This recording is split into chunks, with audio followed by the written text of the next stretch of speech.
جو سب سے ہوتا رہا تھا وہ تو وہیں تمہارے ساتھ ہوا اور یہ تم نے کیا کیا۔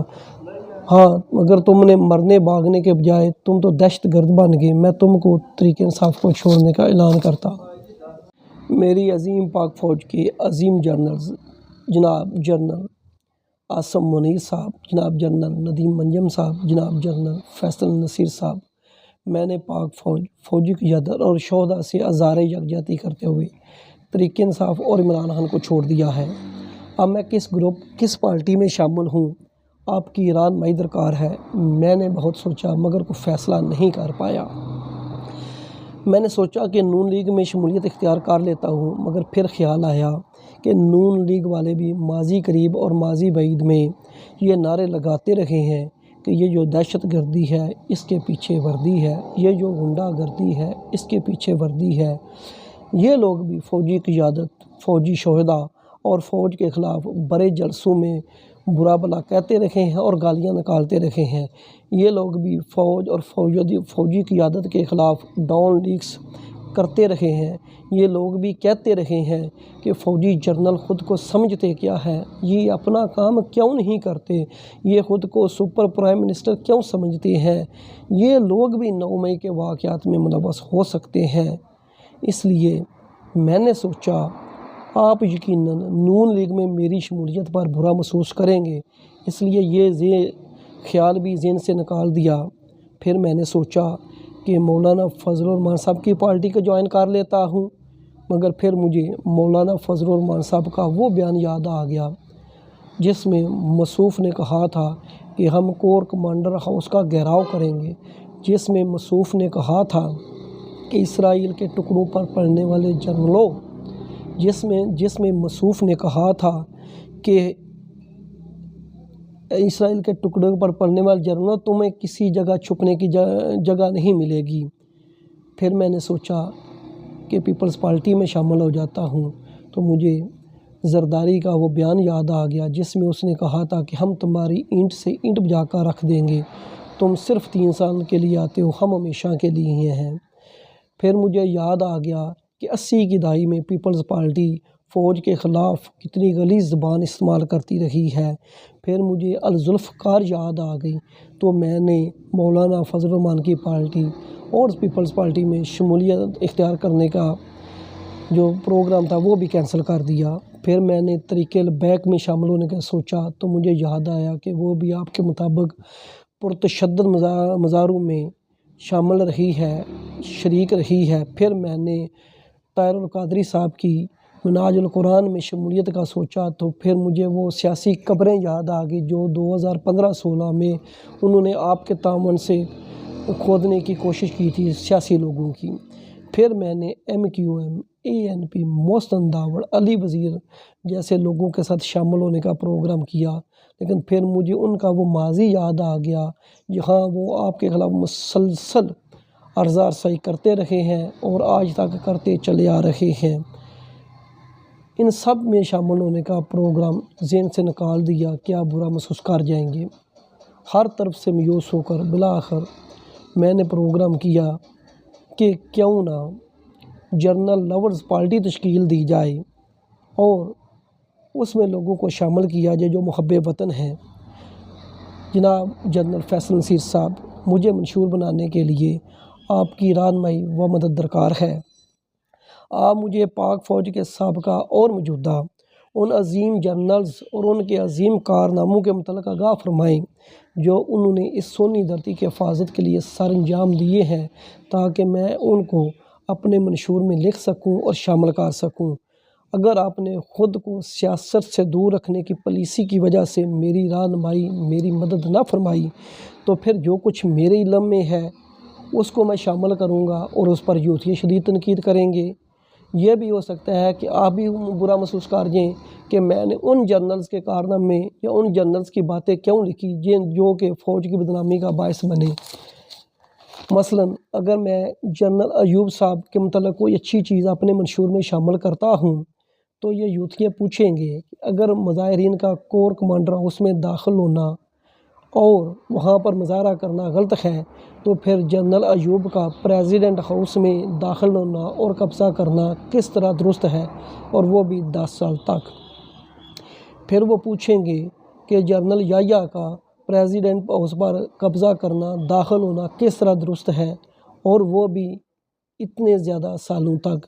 پھر وہ پوچھیں گے کہ جنرل ضیاء کا پریزیڈنٹ ہاؤس میں داخل ہونا اور قبضہ کرنا، وہ بھی 10 سال تک کس طرح جائز ہے۔ پھر وہ پوچھیں گے کہ جنرل مشرف کا پریزیڈنٹ ہاؤس میں داخل ہونا اور قبضہ کرنا کس طرح درست ہے، وہ بھی 10 سال تک۔ اگر میں 9 مئی کے واقعات کی انکوائری کی بات کروں گا کہ کور کمانڈر ہاؤس پر ہونے والے عملے اور دیگر جگہوں پر ہونے والے عملوں کی انکوائری کی جائے اور ان دہشت گردوں اور شر پسندوں کو سزائیں دلوائی جائیں، تو پھر وہ یوتھیا پوچھیں گے کیا آپ نے general Yahya Khan, general Ayub, general Zia, general Musharraf کو دہشت گرد شر پسند قرار دے لیا ہے؟ کیا آپ نے ان کے خلاف کوئی کارروائی کر لی ہے؟ پھر وہ یوتھیا پوچھیں گے اگر کور کمانڈر ہاؤس کا تقدس ہے تو کیا یہ جو پریزیڈنٹ ہاؤس ہے، وزیر اعظم ہاؤس ہے، ان کا کوئی تقدس ہے یا نہیں؟ اگر میں یہ کہوں گا کہ یہ کور کمانڈر ہاؤس کی عمارت ہمارے قومی وقار کی علامت ہے، تو پھر وہ یوتھیا پوچھیں گے کیا یہ جو پریزیڈنٹ ہاؤس ہے، وزیر اعظم ہاؤس ہے، پارلیمنٹ ہے، یہ عمارتیں ہمارے قومی وقار کی علامت ہیں؟ یہ جو ریڈیو پاکستان، یہ جو ٹیلی ویژن پاکستان، جس پر ہر آنے والا جرنل، مارشل لا لگانے والا جرنل پہلے قبضہ کرتا ہے، کیا وہ ہمارے قومی وقار کی علامت نہیں ہے؟ کیا ان میں جب گھسا گیا تو اس وقت قومی وقار مجروح ہوا تھا یا نہیں ہوا تھا؟ اور ان گھسنے والے لوگوں کو شرپسند اور دہشت گرد قرار دیا گیا تھا یا نہیں قرار دیا گیا تھا؟ اگر میں یہ لکھوں کہ ہمارے جرنل پاکستان کی سلامتی کے ضامن ہیں، تو پھر یہ یوتھیا پوچھیں گے اگر پاکستان کی سلامتی کے ضامن یہ جرنل ہے تو جب پاکستان 1971 میں 2 ٹکڑے ہوا تو اس وقت پاکستان کا سربراہ کون تھا؟ وہ کوئی فوجی جرنل تھا یا کوئی سویلین تھا؟ اگر میں جرنل اشفاق پرویز کیانی کا لکھوں گا تو وہ پوچھیں گے کہ وہ اس وقت کہاں ہے، آسٹریلیا میں جزیرے کس کے ہیں؟ اگر میں جنرل عاصم باجوہ کا پوچھوں گا تو وہ پوچھیں گے کہ عاصم باجوہ اس وقت کہاں ہے اور پاپا جونز میں کس کے شہر ہیں؟ اگر میں جنرل رحیل شریف کا پوچھوں گا تو وہ پوچھیں گے کہ اس وقت جنرل رحیل شریف کہاں ہے، وہ اسلامی فوج کا سربراہ کن شرائط پر بنا؟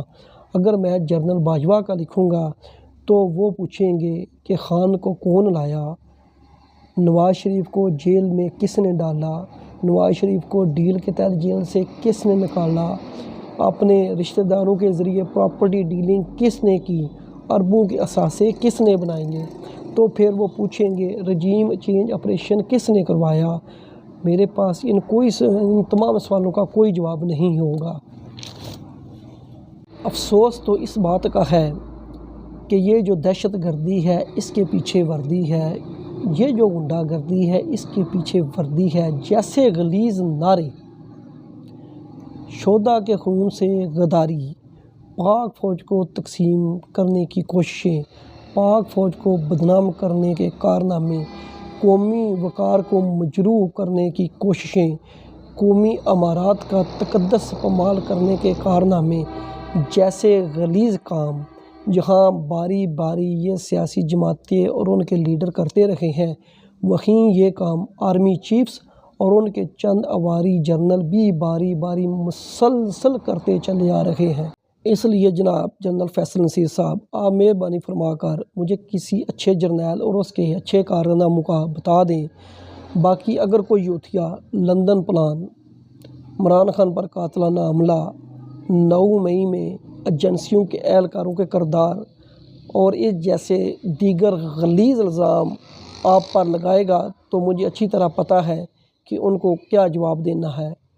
جواب یہی ہے کہ یہ فوج اور عوام میں بیرونی جو سرپرست ہیں ان کی مدد سے اندرونی شرپسندوں کی طرف سے درار ڈالنے کی کوشش ہے پاک فوج اور عوام میں، جس کو ہم عوام کی طاقت سے ناکام بنا دیں گے۔ جناب جنرل فیصل نصیر صاحب، اگر جنرل لورز پارٹی تشکیل دینے میں آپ نے میری مدد نہ کی تو میرے پاس ایک ہی حل بچے گا، وہ حل صرف جماعت اسلامی۔ مسئلہ تو مگر یہ خراب ہو گیا ہے کہ جماعت اسلامی نے بھی تحریک انصاف سے اتحاد کر لیا ہے، یعنی جماعت اسلامی کے ذریعے تحریک انصاف میں دوبارہ شمولیت، یعنی جتھے دا یوتھیا اتھے ہی آ کھلوتا۔ ہاں، جن سینکڑوں ساتھیوں سمیت اعلان کرنا تھا انہوں نے کہا ہے حل صرف عمران خان۔